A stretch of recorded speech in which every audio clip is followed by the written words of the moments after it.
Welcome everyone, and rejoice, for this channel has officially reached 1,000 subscribers. I'm using that specific wording because no matter how many people unsubscribe, it can never be taken away from me. Thank you to everyone who's got me to this point. You're probably not watching this video because most of the people who subscribe to my channel subscribe after seeing the one video and have not watched anything else that I've released since. Thanks, guys. And because of that, I'm still not eligible for monetization yet. I just need more watch time. So uploading more videos more regularly should help with that, I guess. I do want to get back to making videos more regularly. I am probably going to upload more scripted videos. I haven't done a scripted video, I think, since last year. And I'm also going to do more just general fun stuff as well. And I'm always open to suggestions. Leave me a comment on what you want me to talk about in the video, and there will be more than zero chance that I'll actually do it. I also thought that my set looked pretty bare, so I decided to show off one of my prized possessions right here, just to decorate a little bit. But I don't want to just talk about having reached 1,000 subscribers because there's only so much you can actually say about that without getting incredibly boring very quickly. Now, I want to talk about something that I legitimately care about, and that is that I released a new album this year. And not just any album, a double album.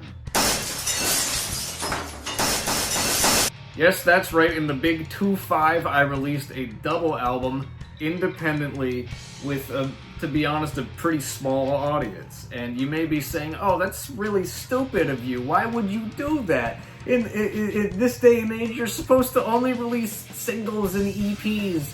And I say, I don't care. I released a double album because that's what I wanted to do.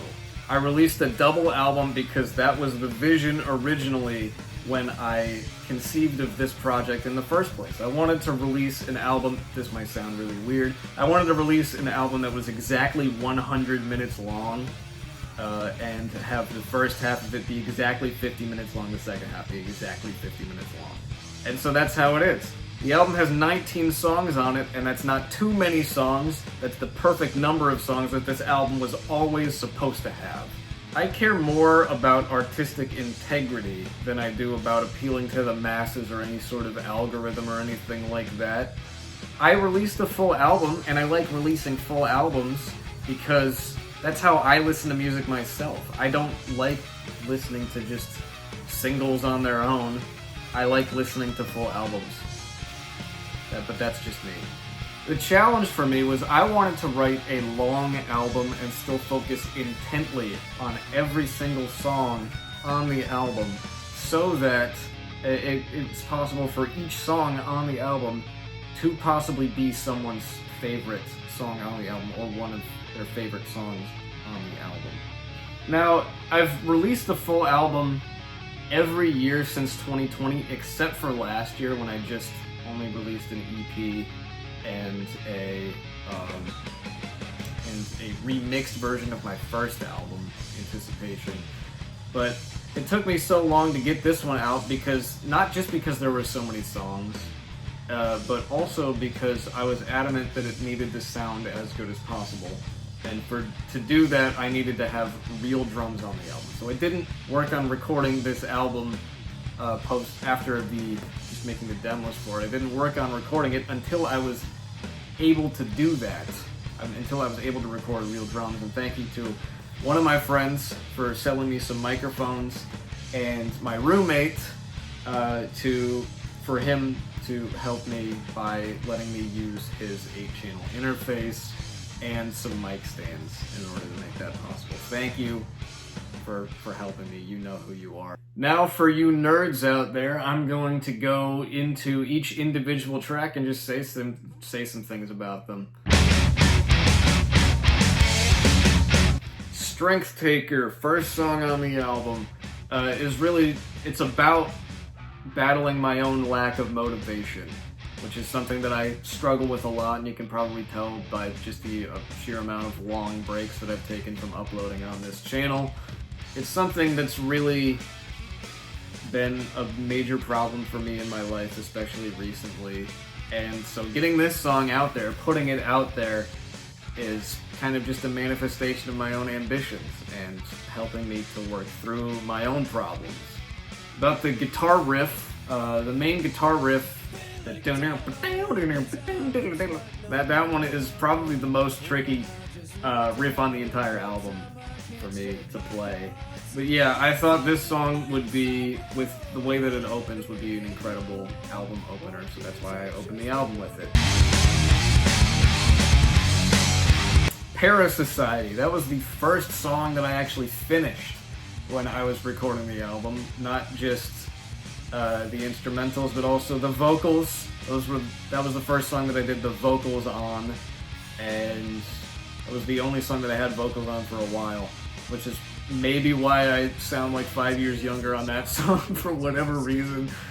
That was also the first guitar solo that I finished for that album, and just speaking about the guitar solos on this album in general, I feel like my lead guitar playing has gotten so much better, even just since the last album, miles ahead of where I was back then. And this guitar solo, I felt so proud when I finished it. And this song is about parasocial relationships. You could probably tell by just listening to the lyrics even a little bit closely. It was also somewhat inspired by, I wrote the lyrics at the time that this was happening, by the Sniper Wolf Jax films situation when she went to his house. Decoupling the lead single from the album, and I know it was maybe kind of a weird choice, but I wanted to lead off with a weird choice when I was introducing this album to the world. Yeah, I think it's the second longest song on the album after what is obviously the longest song on the album, being the last one, which I'll talk about. And it's kind of an unconventional song structure, but I think it was a good introduction both to the way this album sounds as a whole, and also just the kind of subject matter that I wanted to talk about, the more outward-facing subject matter that I wanted to talk about on this album, rather than the more inward-facing subject matter that I talk about more on previous albums, and I want to get back to on later albums as well. And I'm also thinking about making a music video for this album pretty soon. It'll be a simple music video, but it would be good to have more than just one music video for my pretty long discography at this point. But I keep coming back anyway! So Quick to Be Judged. This song is just about how no one really seems to have any self-awareness online anymore. And also it gets into the more serious aspects of not really understanding the consequences of your actions and how they still exist online as well as in real life. This song's musically more straightforward. I really like the bouncy bass riff that I came up with, that contrast with the guitar part in the verses. You're such a beautiful... Objectify Yourself. This is one of the few more ballady songs on the album, and one of the trickiest parts of finishing this album was getting the vocal harmonies right on the chorus of this song, because it's such a weird chord progression. And also, I think I did a 3-part harmony on it. It could have still been just a 2-part harmony, but I think I might have done a 3-part harmony on it. But getting vocal harmonies right with that weird, partially major, partially Phrygian chord progression that I came up with was really tricky, but I think I pulled it off pretty well. I own nothing now. Land of Subscription, probably my most on-the-nose song in terms of subject matter with the lyrics. You listen to the song, you know exactly what I'm talking about, and I had multiple people tell me this song really resonates with them. They absolutely love it. They absolutely love the fact that I pointed out what I pointed out in this song. A tricky thing about this song musically was trying to combine the two halves of the solo section together and make them work with each other. I knew I wanted to keep both of those parts in there, but when I pulled off moving the solo between the two parts, I think that was one of my proudest moments with this album as well. War. War sucks. It's really that simple. When it comes to the music on this one, my brother was very impressed with some of the guitar sounds that I was able to pull off in the verse, which is partially picking behind the nut and strumming barred harmonics as well. Unhinged is probably the most metal song on the album. On this one, the lyrics are intentionally obscured so that people don't take the subject matter the wrong way. I will say I do not condone what the person in this song is doing, but if you want to read the lyrics, they are on Genius. So are the lyrics to every song on this album. But yeah, I wrote this song because I really just wanted to get some anger out, if you know what I mean. 9 times out of 10. This one seems to be the fan favorite. Yeah, I really threw so much at this one production-wise. I think I made it sound the most professional production-wise. I put multiple 12-string guitar tracks on that one, playing different things. Yeah, and this song is just inspired or about how stupid the world of online dating is. You Shan't Be Shamed, the most mellow song on the album, is the only one without drums on it. And it's from the perspective of me in the future when I have a kid. And I'm just trying to comfort them, so yeah, that's what that one's about. It's pretty self-explanatory. Have a Field Day. Oh, this one, I listened to this one probably the most out of all of them because it still just hits so close to home, and I still just feel so lost in my life. And I think this one resonates with anyone who feels young but still feels like they've already wasted years of their life. I think this song could fit in really well on Octane. So someone, if you can get into contact with Jose Mangin and get him in contact with me so he can put that song on the radio, I would much appreciate that. Weapons of Mass Distraction. This is probably the most Meshuggah-inspired song rhythmically. The whole thing is in 4/4, but it kind of intentionally throws you off at certain parts, especially during the bridge, where there's a lot of space, and you think I might have changed time signatures, but I did not, because it comes in at a spot where you don't expect it to come in, but it's at the end of a 4/4 bar. The song's about really just any media telling you to hate anyone else just because of what they believe should not be trusted. Soapbox Power Trip. I really don't take the opinions of celebrities seriously. I just think they're really out of touch and don't get to talk down to people. This is a very straightforward song.